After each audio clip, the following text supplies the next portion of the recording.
بھانمتی نے کنبہ جوڑا، کہیں کی اینٹ کہیں کا روڑا کے مصداق۔ آزاد کشمیر کے 15ویں وزیر اعظم چودھری انوار الحق کے حلف اٹھاتے ہی مختلف الخیال سیاسی جماعتوں کے درمیان اختلافات کا آغاز ہو گیا ہے۔ پہلا اختلاف تو اس وقت سامنے آیا جب پی ڈی ایم وزیر اعظم کے انتخاب کو اپنی جبکہ پی ٹی آئی نے اپنی حکمت عملی کی کامیابی قرار دینا شروع کیا۔ عمران خان کے سوشل میڈیا کے فعال رکن اظہر مشوانی نے اس تبدیلی کا خیر مقدمی انداز کا ٹویٹ کیا تو فیصل واوڈا نے اسے پی ڈی ایم کی کامیابی کہا۔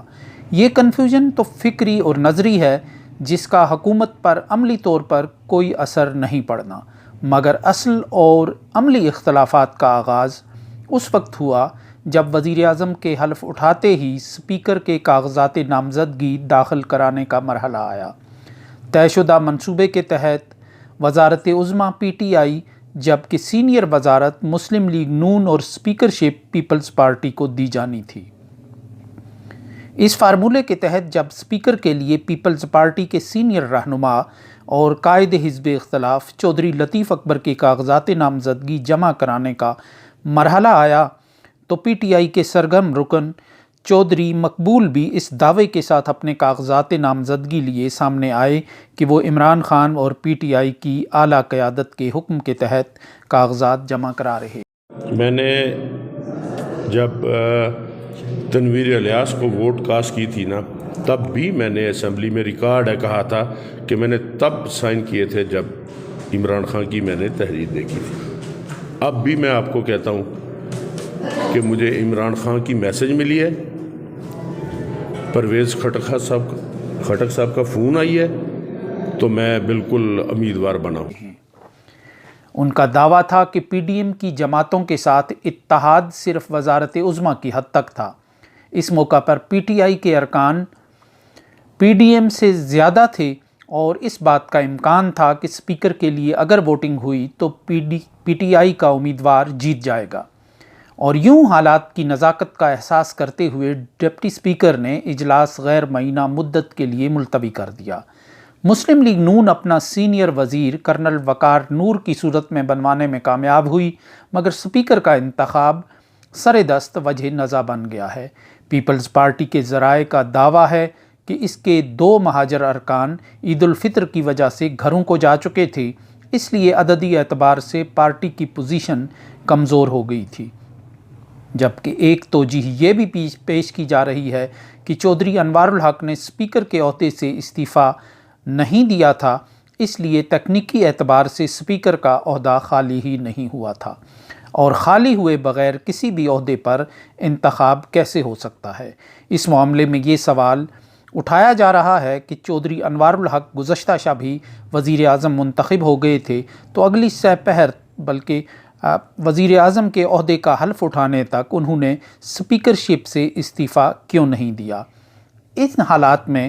پرویز خٹک کا ایک آڈیو بیان بھی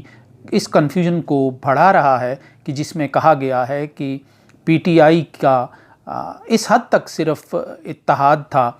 کہ وزیر اعظم کا ایک مشترکہ امیدوار کامیاب کرانا تھا، اس کے بعد جو بھی انتخاب ہوگا وہ اسپیکر کا ہوگا یا ڈپٹی اسپیکر کا، اس میں پی ٹی آئی پوری طرح بطور جماعت حصہ لے گی۔ اگر اسپیکر کا انتخاب وجہ نزا بنتا ہے تو یہ اس حکومت کے لیے اڑنے نہ پائے تھے کہ گرفتار ہم ہوئے کے مصداق ابتدا میں ہی ایک مشکل ہوگی، لیکن اگر وقتی طور پر اسپیکر کے اختلاف کا اور انتخاب کا یہ مرحلہ بحسن خوبی ہو جاتا ہے اور پیپلز پارٹی کو اس اقتدار کے کیک میں اپنا حصہ ملتا ہے، تو اس کے بعد کے مراحل بھی کچھ آسان نہیں، کیونکہ پی ٹی آئی اور پی ڈی ایم کو ایک ٹوکری میں رکھنا سر دست پاکستان کے حالات کے تناظر میں جان جوخم میں ڈالنے کے مترادف ہے اور انتہائی مشکل ہے، اور یہ عدم استحکام کی ایسی فالٹ لائن ہے جو اس حکومت کی بنیادوں میں موجود رہے گی، اور یہ کسی بڑے بھونچال کا باعث نہ بھی بنی تو یہ وقفے سے جھٹکوں کی صورت میں اس حکومت کو عدم استحکام کا شکار کرتی رہے گی۔ بسم اللہ الرحمن الرحیم، میں پرویز خٹک بات کر رہا ہوں۔ دیکھیں، ہم نے فیصلہ کیا تھا کہ اگر ہم نے حکومت بنانی ہے تو کوئی گروپ آتا ہے تو اس کے ساتھ ہم حکومت بنائیں گے،